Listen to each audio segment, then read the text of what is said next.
Powder rooms for me, it's an art form. Dude, powder rooms have two purposes. For your guests to go and, do their business. And second, when the parents and the spouses want to kind of escape, they go hide in the powder room and no one will find them. It's not that deep. There are two things you should know about this video. Number one, we're going to critique Zedd's new mansion. Second, you're going to learn how to pick an architect when you decide to build your dream home. I'm Arvin Haddad. I'm the How to Buy a Mansion guy. I've critiqued over 1,000 mansions. I buy mansions for my clients, and you can actually book a consulting call. The link is in the description. Let's get started. My name is 𝗕𝗓𝗓. I design and develop real estate. He designed this house. I call myself a storyteller because this is the central focus of what life is all about.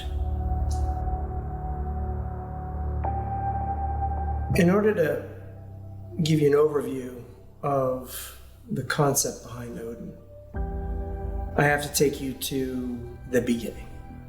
In the beginning is not necessarily the beginning of the design of the house or the design concept of the house, but the beginning of where the story starts. Yeah, thanks for not going all memento on us. Yeah, let's start from the beginning. Let's not go back to the beginning. That's a good idea, Jay. And that's a little on the abstract. Homo sapiens. Homo sapiens? Ooh, you want to go way back. Okay, you want to try, how about Big Bang? You want to start from Big Bang, Jay? Homo sapiens, that's where we're starting? Okay, let's go. This is going to be a long episode, guys. Constitutes the entire population of the planet.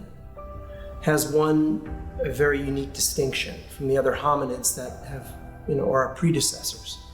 And that's, we create myths and we tell stories. That's it? How about intelligent tool making, fire, inventions? No, myth and storytelling? Okay, we're going with it. That each one of these houses would be inspired and have an origin that then flowers to form and represents all the materials that you see around us.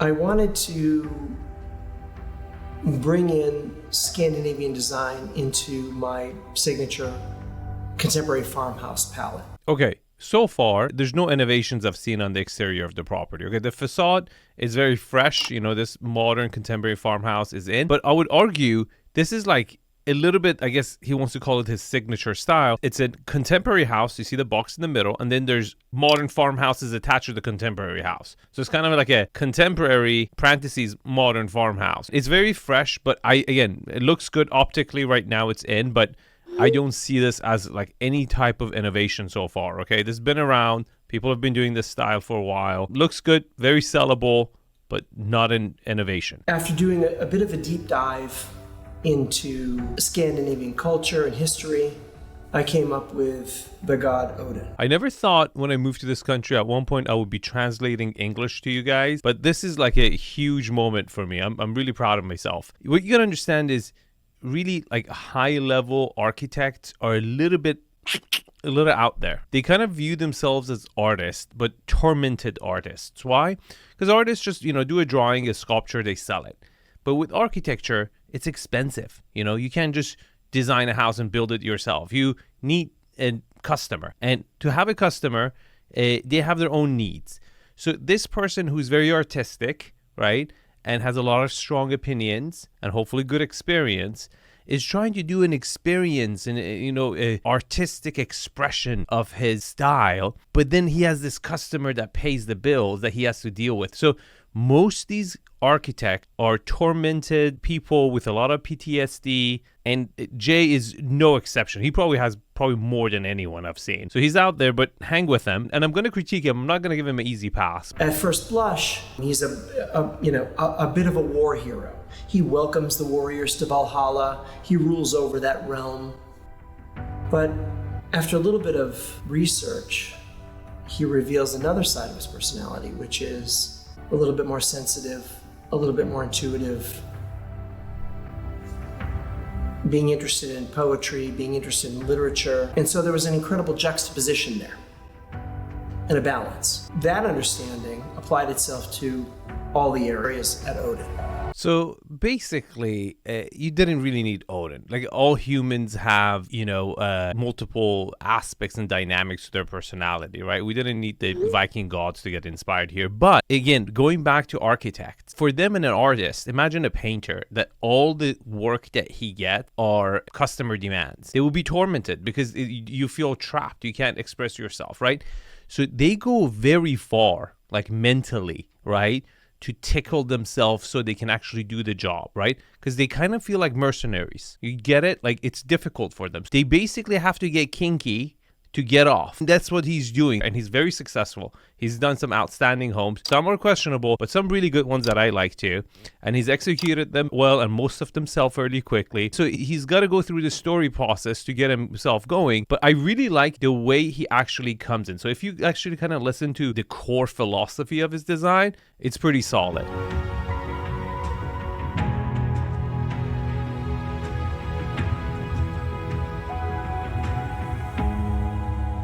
The stories aren't always apparent. Sometimes they require some revealing, and that only happens after spending time there. It's not easy to make a large space feel intimate. One of the ways that we do that is by adding soft divisions that allow the transference of light. The entry, for example, there's a dividing screen that's cut from the flat white oak, and this allows the transfer of light. So this is a little bit different, but overall, again, he's not reinventing the wheel here. By, creating separation and partitions in really big spaces has always been around, and it's a way to make the space more cozy. He's taken these wood panelings and giving it a slight angle. It's a pretty smart move because you direct the light more inwards so you get more natural light. But this is a pretty typical layout so far. So he's fixing a typical layout that he's kind of forced to play with because of the square footage requirements and everything else. Intimacy to the dining room above the living room. And this is a move that we do regularly in order to make large spaces feel more intimate.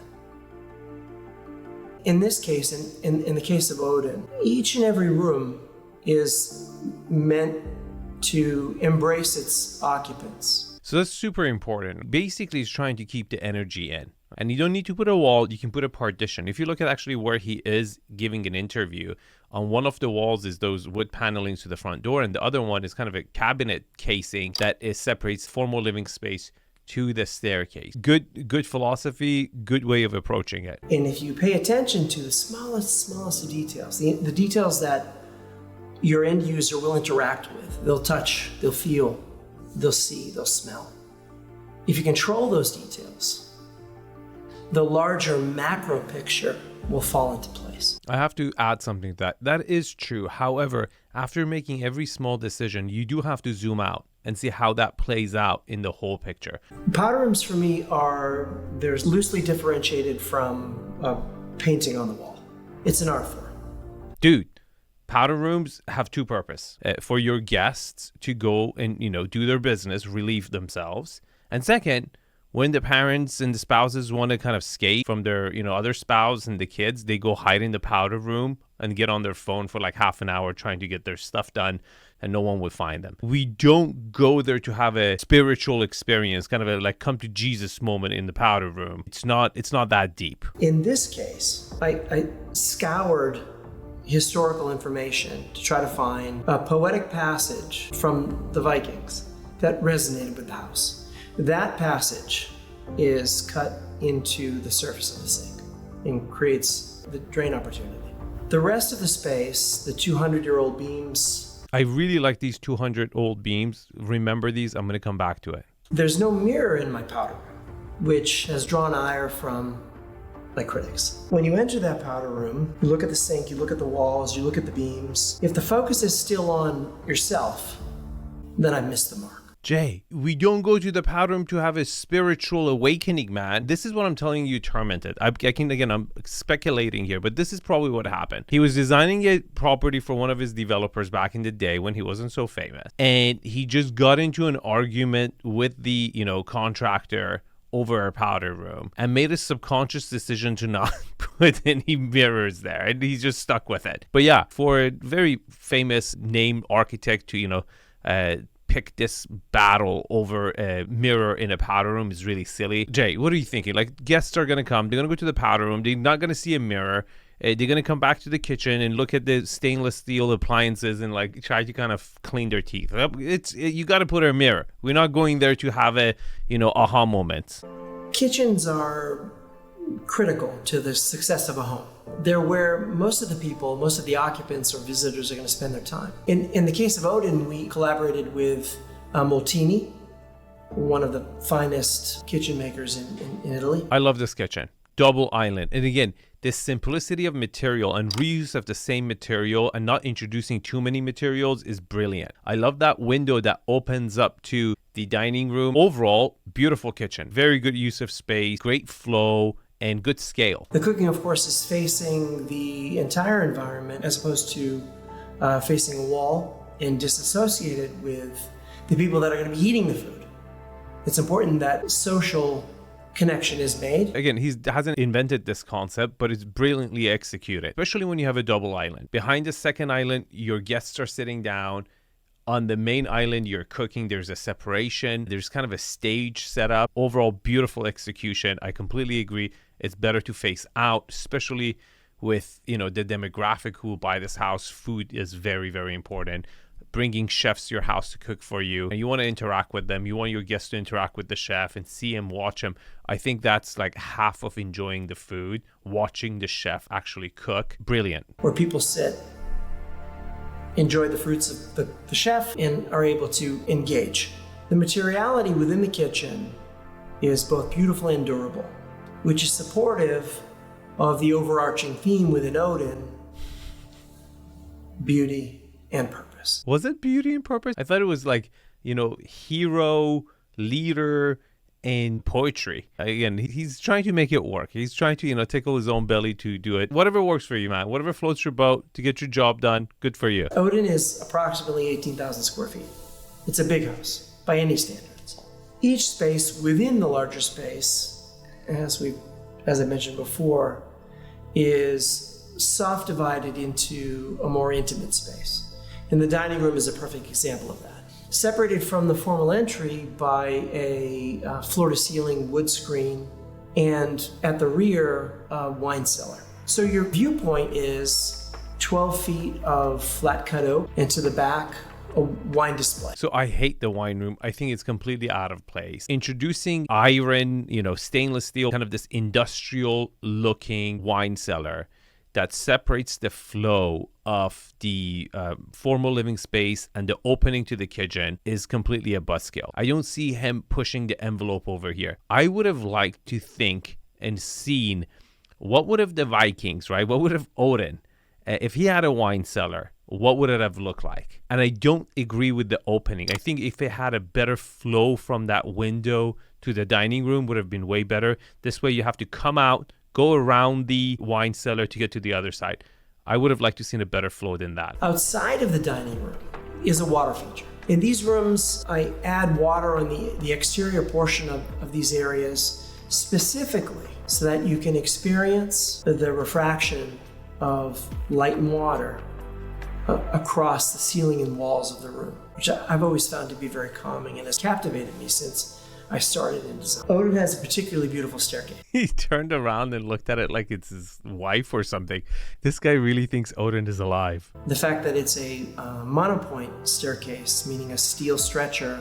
So again, with the introduction of steel, I'm not a big fan of over here. Again, I don't see that industrial steel looking a good complement to the Scandinavian design. I would have liked to see more innovation over here. It looks too industrial. You see, in the Scandinavian design, sometimes it could get too woody or beige for that matter if you don't break it up with natural plants. And this was a great opportunity over here, and I think it was a missed opportunity, where this staircase going up, in the center of it, there was an opportunity to have a beautiful indoor plant that is getting its natural light from above. I just don't see enough greenery within the house. And this was a good opportunity, but he missed it. Allows the transfer of light and support. Right here, a plant right dead center, I think would have looked really, really cool. In crafting the home office spaces, particularly the one here at Odin, It was critical to provide a space that's both intimate but also interconnected. That enables you to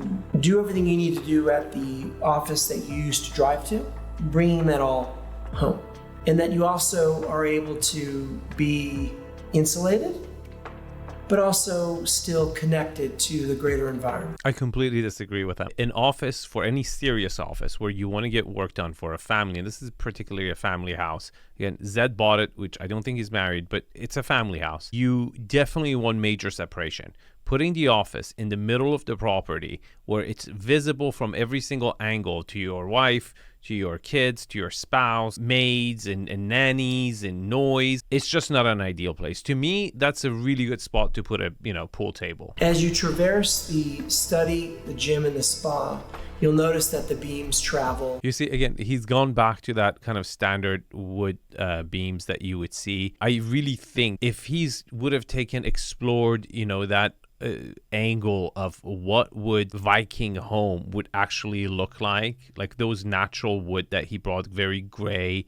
I think he could have had some sort of an innovation. You know how Tulum has that Tulum boho kind of Mayan style? I see something in my head right now as a style that could be a kind of a tribal Nordic Viking Scandinavian style, with these natural wood elements that he introduced and I got inspiration from, that could actually even have impact on the exterior of the property, right? The overall design of what would a Viking house look like, a modern Viking house would look like if they had all the technologies and everything we've had today, right? So that's how you innovate. That's how you, on the modern spectrum for the architecture, you innovate, you introduce new things. You got to take a lot of risks. And sometimes they don't have the ability to take risks. If you were to do it, I think that would have been a really cool angle, because this stuff is still cookie cutter.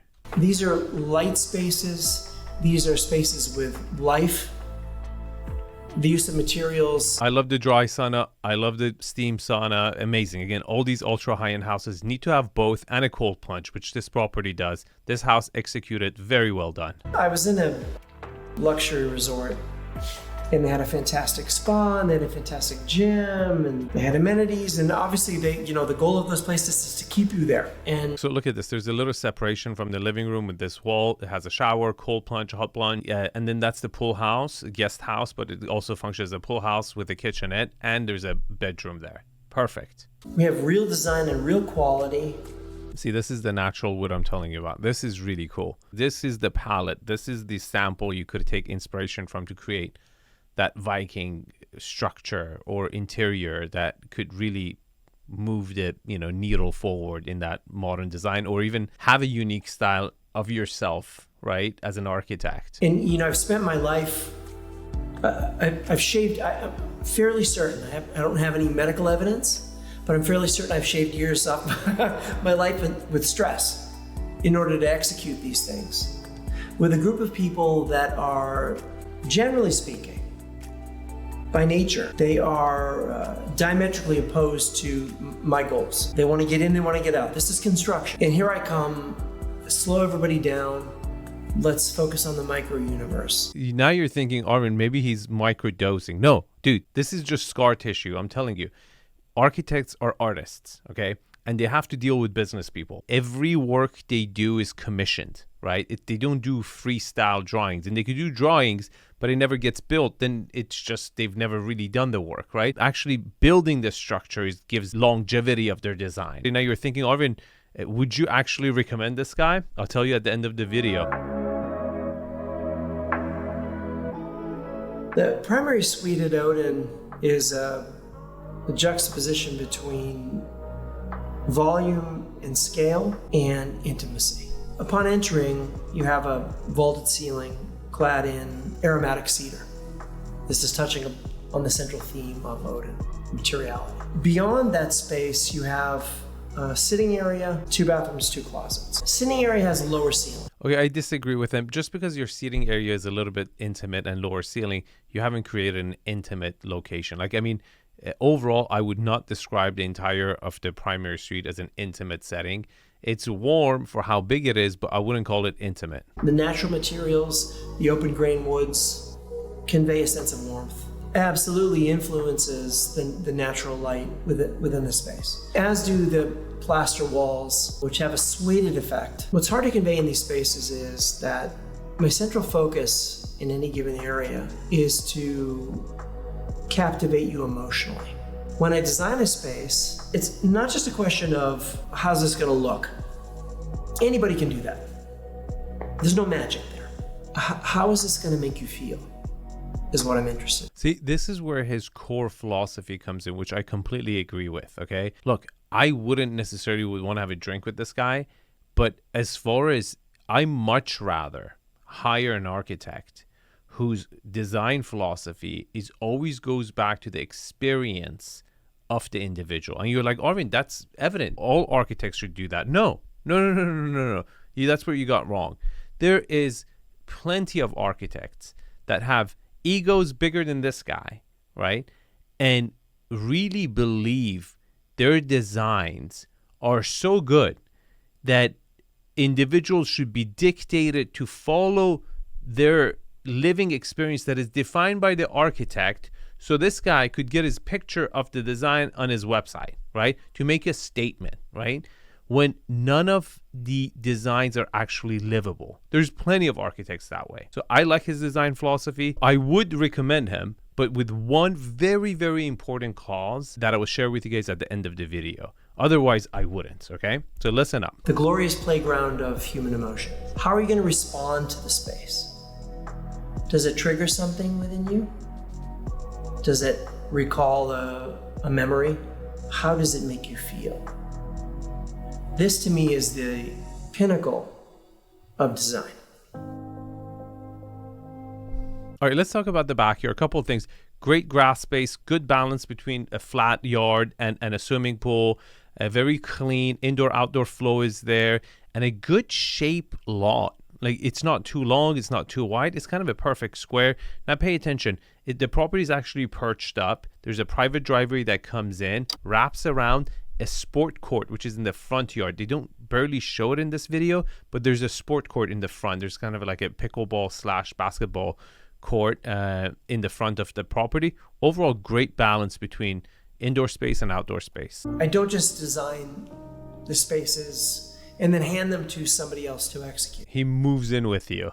Can you imagine that? No, after I build it for you, I'm moving in. I want to make sure you're happy. Most of the things that we're trying to do here are unique, and there's always an element of not been done before. Okay, not been done before. Jay, great execution. Again, 80% of the people, I would say, can't even execute this, okay?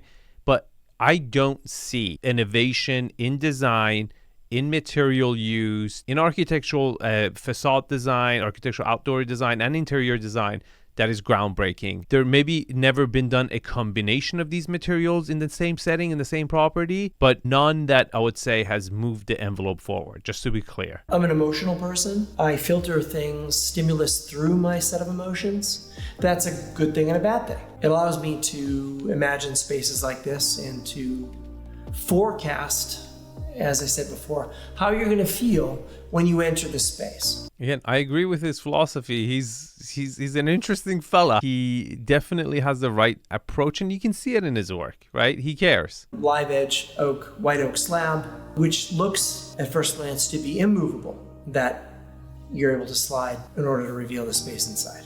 The scale of the Odin Theater is much larger and taller. It's not larger, it's just taller. Okay, if you want to learn how to pick the right architect for yourself, listen up over here. When I first started doing homes or crafting homes for sale, I like to call them that as opposed to spec houses, which maybe other people do spec houses. I do homes that happen to be for sale. He's just saying that to get himself going, but he's a spec designer, okay? He just has to feel that way to bring his best work out, okay? But they're homes.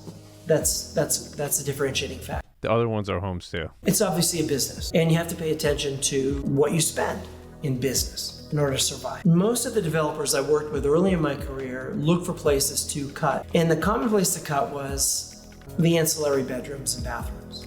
When I started thinking about design in those areas, I thought about, well, who's going to live there? Who's going to be there? My son, my dad, my mom visiting. The thought of cutting in those spaces is unacceptable.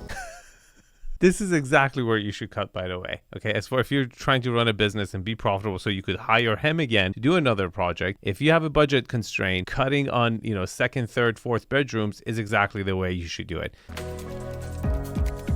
The backyard at Haddad is both complete, voluminous, and as detailed as the inside of Haddad. The pool, which is a junior Olympic stretching more than... You see, I've talked about pool. If you're a subscriber to the channel, you know this. He didn't put the steps, okay, at the ends.